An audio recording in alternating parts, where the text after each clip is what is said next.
नमस्कार दोस्तों, आपने सीवी रमन का नाम सुना है?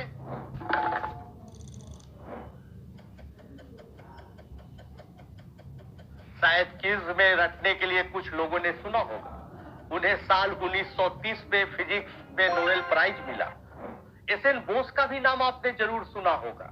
भारत में कई बड़े वैज्ञानिक पैदा हुए, गणितज्ञ पैदा हुए, लेकिन ये सारे नाम तब सामने आए जब भारत में IIT, Indian institute of science, NIT या दूसरे साइंस इंस्टीट्यूट नहीं थे। आज इनकी बाढ़ है। हम हर साल लाखों इंजीनियर पैदा कर रहे हैं, लेकिन एक भी ऐसा वैज्ञानिक नहीं तैयार कर पा रहे हैं जो नोबेल प्राइज देश के लिए ला सके। हमारे बीच आज गर्व करने के लिए कोई रामानुजन भी नहीं है, कोई होमी जहांगीर भाभा भी नहीं है। हम गूगल, माइक्रोसॉफ्ट में नौकरी करके खुश हैं। खुद ऐसा कोई संस्थान तैयार नहीं कर पा रहे हैं। ऐसा क्यों? क्योंकि हम सब कुछ शॉर्टकट से हासिल कर रहे हैं। हमें ज्ञान नहीं, सफलता चाहिए, शिक्षा नहीं, नौकरी चाहिए, और नौकरी भी वही अच्छी है जिसमें पैसा है।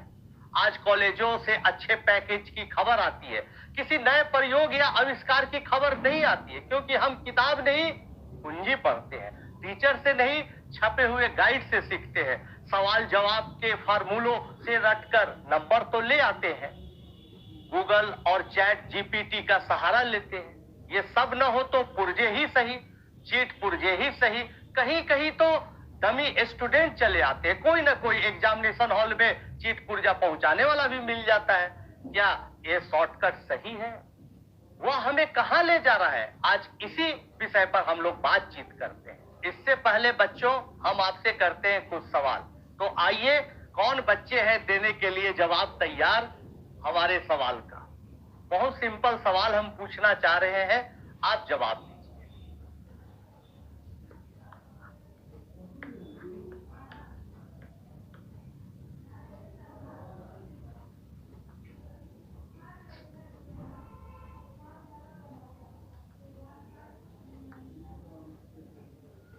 वाह सरदार जी, आपने तो बड़ा अच्छा जवाब दिया। दूसरे सवाल का जवाब हम आपसे उम्मीद करते हैं कि आप जरूर देंगे, देखना चाहेंगे।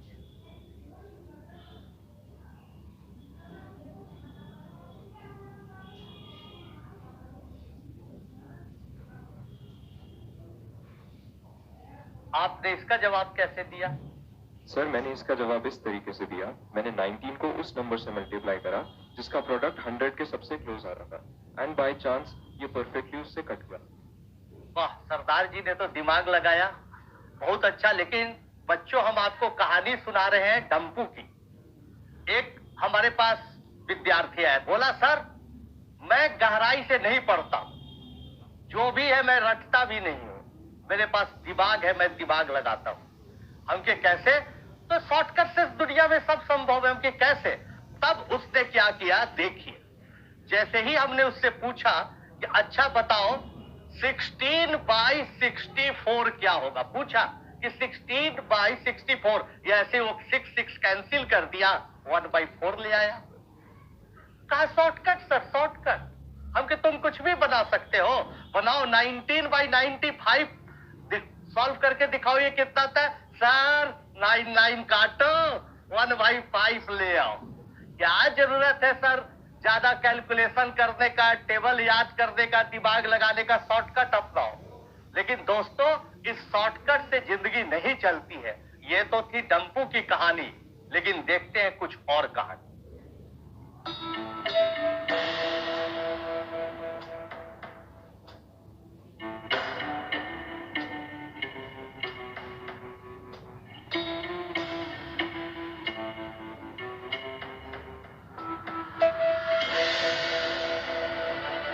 कभी नकल की कोशिश तो कभी गेस पेपर का सहारा। जल्द से जल्द कामयाब होने की होड़ में शॉर्टकट का सहारा ले रहे हैं हमारे युवा। लेकिन क्या ये वाकई कामयाबी की गारंटी है?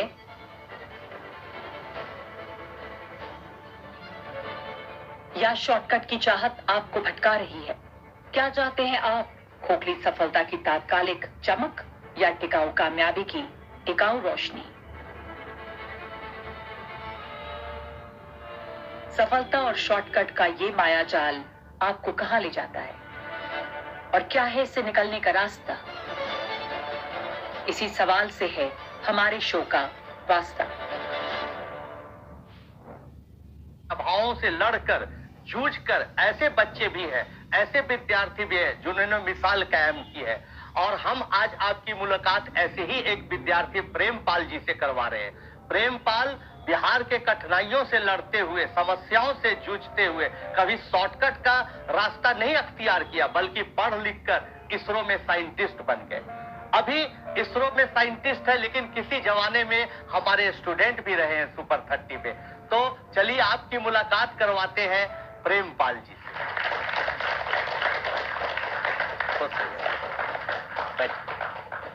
स्वागत है आपका इस कार्यक्रम में, बैठिए। प्रेमपाल जी, बिहार को लोग बदनाम करते हैं चीटिंग के लिए। चीटिंग होता भी है डमी स्टूडेंट के लिए। क्या कभी आपने भी चीटिंग किया है लाइफ में? क्या कभी आपने भी शॉर्टकट का रास्ता अख्तियार किया है?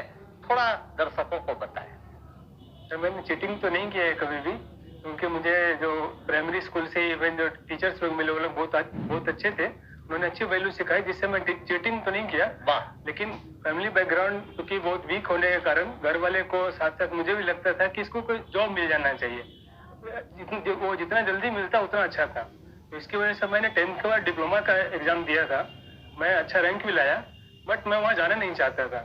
सो I manage to convince my parents कि मैं बीटेक कर सकता हूँ। उसमें आपसे मुलाकात हुई सर, आप सुपर 30 में आ गया और मैं बीटेक किया। तो शॉर्टकट अगर करता तो मैं कहीं डिप्लोमा किया होता, बट अभी मैं बीटेक करके इसरो में जॉब कर रहा हूँ। अच्छा, ये बताइए प्रेमपाल जी, अभी आपने बताया कि आपने शॉर्टकट का रास्ता शुरुआती दौर में अख्तियार किया। आपके माता पिता की आर्थिक स्थिति खराब थी। किस तरह की आर्थिक स्थिति थी बताइएगा, तो दर्शकों को भी प्रेरणा मिलेगी कि इस परिस्थिति में भी बच्चा अपना ईमान नहीं छोड़ता है, चीटिंग नहीं करता है, बल्कि पढ़ाई पर विश्वास रखता है। सर मैं उसको वर्ड्स में तो नहीं बता सकता हूँ, वो भी इस शो में तो खैर नहीं बता सकता इतने जल्दी। तो उसको एक तरीके से वो मोटिवेशन भी देता था, क्योंकि मैं अपना जो कंडीशन था, जो मैं जिया था बचपन से, उसको मैं 2-3 पेज के स्टोरी में लिख कर रखता था। जब भी मैं कभी शॉर्टकट की तरफ जाता था या फिर ध्यान भटकता था, तो मैं उसको पढ़ लेता था। उसकी वजह से मैं पूरा फिर से पूरी एनर्जी में आया था। बहुत अच्छी बात है, आपने शॉर्टकट का रास्ता नहीं अख्तियार किया, कोई रट्टा नहीं मारा, चीटिंग नहीं किया, बल्कि मेहनत पर विश्वास किया। हम आपसे एक सवाल और जानना चाहेंगे।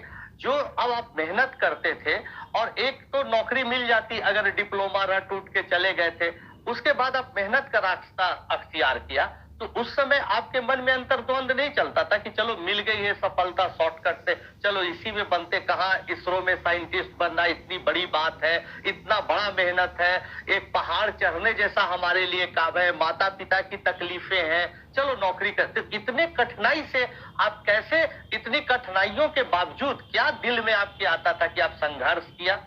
हाई स्कूल से मुझे पता था कि मुझे कुछ बड़ा करना है, छोटा नहीं करना है। जल्दी से जॉब नहीं पकड़ना, जॉब भी पकड़ना है लेकिन अच्छे जगह करना है, जो मेरा मन करता था वो करना है, ये नहीं कि कहीं भी जॉब पकड़ ले। और उस समय मैं फॉर्चुनेट था कि आपके ऐसे टीचर मुझे मिले, और भी मेरे दूसरे टीचर्स भी रहे, अच्छे फ्रेंड्स मिले, मेरे पेरेंट्स भी सही थे, भले ही वो इकोनॉमिकली बैकवर्ड थे, बट वो मुझे पूरा फ्रीडम देते थे। तो ये हम बताना चाहेंगे अपने दर्शकों को कि पेरेंट्स को खासकर कभी अपने बच्चों पर दबाव मत डालिए। प्रेमपाल के पिताजी से मेरी भी मुलाकात कई दफा हुई है, इनके भाई परिवार से मुलाकात हुई। तमाम अभावों के बावजूद भी बेटे के सपने देखने की इन्होंने आजादी दी है। आप भी बच्चों को आजादी दीजिए, पढ़ने के लिए, खिलने के लिए, फूलने के लिए, फलने के लिए। अगला सवाल प्रेम जी मैं आपसे एक और पूछना चाहता हूँ कि भाई आज इसरो का नाम है, हर भारतीय गर्व करता है कि भाई इसरो में चंद्रयान, इसरो, क्या क्या बातें, खबरें हम लोग डेली पढ़ते हैं और गर्व का विषय है ये हमारे देश के लिए। वैसे अच्छी जगह पर काम करने के बाद आपको कैसा महसूस होता है? महसूस होता है सर, जब भी मैं अपने ऑफिस जाता हूँ या अपने घर जाता हूँ, आपसे मिलता हूँ या फिर पुराने टीचर से मिलता हूँ, सबको मुझे एकदम हाई प्रायोरिटी की नजर से देखते हैं। मुझे बहुत अच्छा लगता है कि मैं अपने मन का कर रहा हूँ, मेरे सीनियर्स काफी अच्छे हैं और मुझे जो मन करता है वो मैं वहाँ पे कर सकता हूँ बिना कोई रोक टोक। क्या आपका ये सपना है कि कोई और बड़ा प्रोजेक्ट देश के लिए अगले 10 साल 20 साल में हो तो आपको अच्छा लगे, उसमें आप शामिल होइए? यस सर, वो तो हर जो भी काम करने वाले, जो भी इसरो में है, सभी लोगों का सपना है। इवन जो नहीं भी है, हमारे पूरे देश का सपना है कि हम दूसरे देशों से आगे जाएं। अगर कल्पना करिए, फर्ज करिए कि आप शॉर्टकट का रास्ता अख्तियार कर लेते, डिप्लोमा की तो बात छोड़ दीजिए, आप सोचते कि भाई चलो कष्ट है, अभाव है, जल्दी से चीख पुर्जा करके कोई नौकरी हासिल कर लो, या जल्दी से कुछ रट्टा मार के कहीं आगे बढ़ जाओ, तब आपकी जिंदगी कैसी होती, थोड़ा बताइए दर्शकों। शायद मैं चीटिंग करके कहीं नौकरी तो कर लेता, बट अपने मन की नहीं कर पाता। तो नौकरी तो केवल दिन भर में 6 से 8 घंटे होते, बट बाकी का जिंदगी में खुश नहीं रह पाता। वाह, ये बहुत अच्छी बात प्रेम जी ने कही आपको कि देखिए आप शॉर्टकट कर लेते हैं, कोई शॉर्टकट रास्ता आप अख्तियार कर लेते, कोई गलत काम करके तत्काल सफलता तो प्राप्त कर लेते हैं, लेकिन आप जिंदगी में खुश नहीं रहते, अपने आप का सामना नहीं कर पाते हैं। बहुत अच्छा लगा प्रेमपाल जी आप यहाँ आए, आप हमारे स्टूडेंट हैं, ये भी हमारे लिए बहुत अच्छी बात है। ये हमारे लिए भी गर्व की बात है सर कि मैं आपका स्टूडेंट हूँ। कुछ स्टूडेंट भी हमसे प्रेम जी से सवाल पूछे। नमस्कार सर। नमस्कार सर, मेरा सवाल आनंद सर से ये है कि जैसे सर हम स्कूल में जब एग्जाम देते हैं तो हम पढ़ के जब आ रहे हैं और बाकी बच्चे जो हमारे भरोसे चीटिंग करके पास हो जा रहे हैं, उनको तो ये सफलता मिल जा रही है और हमें फिर लगता है कि हम इतना पढ़ रहे हैं, मेहनत भी कर रहे हैं, बट कुछ रिजल्ट तो हमें मिल ही नहीं रहा अपने लिए, कुछ खुशी, कुछ पेरेंट्स को प्राउड फील कराने के लिए। तो सर उस सिचुएशन में हम क्या करें? बहुत अच्छा सवाल पूछा आपने। मुझे भी लगता था जब बचपन में बच्चों को देखते थे जो शॉर्टकट करके जल्दी जल्दी कोई नौकरी हासिल कर ली, अच्छे मार्क्स ले आए, लेकिन वो सफलता क्षणिक होती है। हमेशा उस समय बच्चों सोचना चाहिए कि वो सफलता क्षणिक है, वो सफलता बाद में नासूर बन जाता है, लोगों की जिंदगियां तबाह कर देता है। इसलिए थोड़ा उस समय धैर्य रखने की जरूरत होती है, पेशेंस रखें, धैर्य बनाए और सोचे कि मेहनत ही रंग दिखाती है। हमारे पिताजी हमेशा बोलते थे, बेटा मेहनत का फल हमेशा मीठा होता है। इसी मंत्र को हम अपने जीवन में उतारा, अपने बच्चों को सिखाया कि मेहनत का फल मीठा होता है। सब्र रखिए, मेहनत करते जाइए, आपको सबसे ज्यादा मीठा फल मिलेगा। Thank you sir. नमस्ते सर, मेरा नाम प्रणय नौटियाल है और अभी अभी मेरी 12वीं हुई है। तो हम अक्सर कंफ्यूज रहते हैं कि हम कौन सा करियर ऑप्शन चूज करें। अभी मेरे सामने 2 करियर ऑप्शन है, या तो मैं इंजीनियरिंग में जा सकता हूँ या रिसर्च में जा सकता हूँ। तो हम जैसों के लिए कौन सा करियर ऑप्शन ज्यादा सही रह सकता है? मैं तो अक्सर बताता हूँ बच्चों को कि अपने इंटरेस्ट के आधार पर डिसीजन लीजिए, कौन करियर अच्छा है कौन बुरा।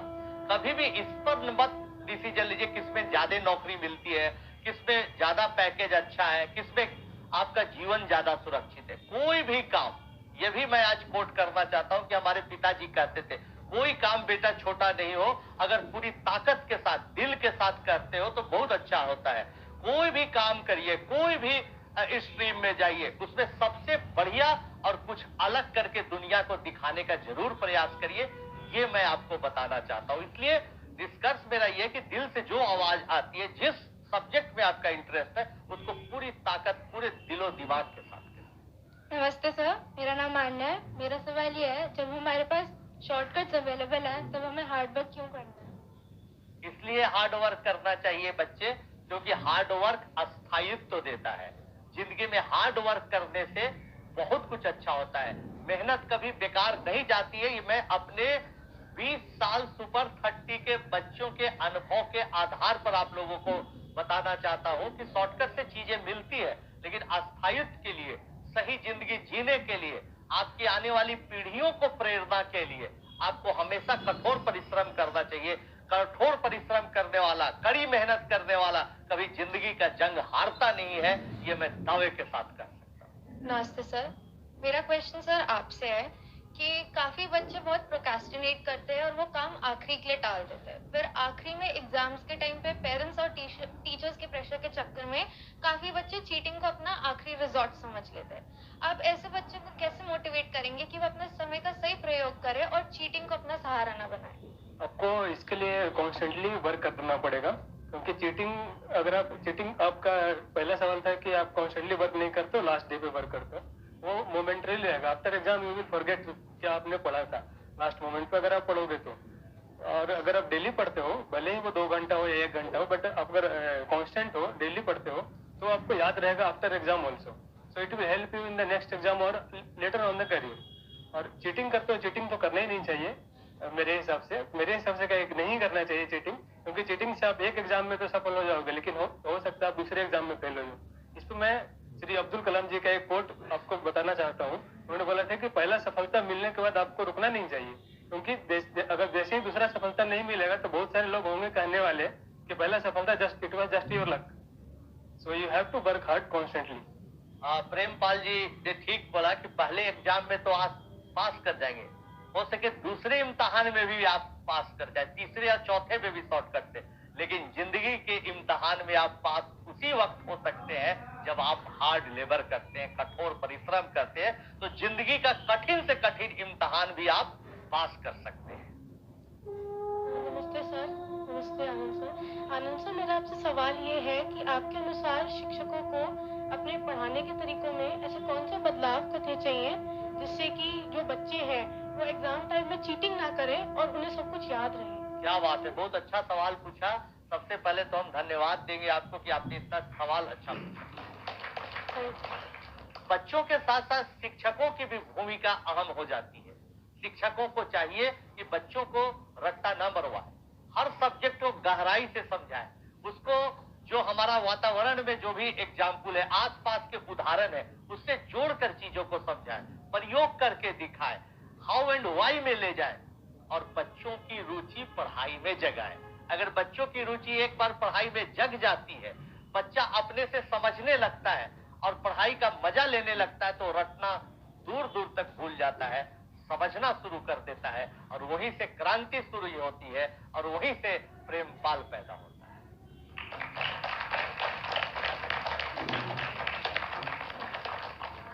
नमस्ते सर, मेरा नाम धनवीर सिंह सहरावत है। मेरा आपसे ये सवाल है कि क्या सुपर 30 में एंटर करने के लिए भी कोई चीटिंग होती है? बहुत अच्छा सवाल पूछा। इसका जवाब प्रेमपाल जी देंगे। क्या आप लोग के यहाँ कोई दोस्त थे जो चीटिंग करके हमारे पास आए थे? नहीं, ऐसा तो कभी पॉसिबल ही नहीं है कि आप चीटिंग करके वहाँ जा सकते हैं। और वहाँ रेगुलरली हर वीक मंथली वहाँ पे आपका रिवैल्यूएशन होता है। इन्होंने सही बताया। हमने बताया ना कि बिहार को लोग बदनाम करते हैं, वहाँ बहुत अच्छे लोग हैं। कोई कौम को, कोई राज्य को, कोई संस्था को कुछ ही लोग सिर्फ बदनाम करते हैं। वहाँ सुपर 30 में कोई चीटिंग नहीं है। बिहार में भी बहुत मेहनती लोग हैं, इस बात का ख्याल रखना चाहिए। इसलिए आप अपने मेहनत पर भरोसा करें। तो जारी है ये शो। इस बीच अगर आप इस मुहिम के बारे में और भी कुछ जानना चाहते हैं, हमारे साथ जुड़ना चाहते हैं, तो ndtv.in/The Anand Kumar Show log on करें, अपने सवाल पोस्ट करें। जिनके सवाल होंगे बेहतरीन, उन्हें मिल सकता है खास सरप्राइज। आप अपने मनपसंद सोशल मीडिया प्लेटफॉर्म पर भी हमसे जुड़ सकते हैं। बस आपको इस्तेमाल करना है #AskAnandSir और आप अपने सवालों को व्हाट्सएप के जरिए इस नंबर पर पूछ सकते हैं 8178999203। साथ ही QR कोड को स्कैन करके भी आप अपने ऑडियो और वीडियो सवाल पूछ सकते हैं। दोस्तों, हर बार की तरह अब समय है मेरे मंत्र का, यानी आनंद मंत्र का। आप रटने की जगह समझिए, गहराई में उतरना सीखिए। सतह पर तो बस बुलबुले होते हैं, लहरें होती हैं, लेकिन मोती गहरे समंदर में उतरकर ही मिलता है। जब ये मोती मिलेगा तब पढ़ाई में मजा आएगा और तब मिलेगी सफलता, बड़ी सफलता।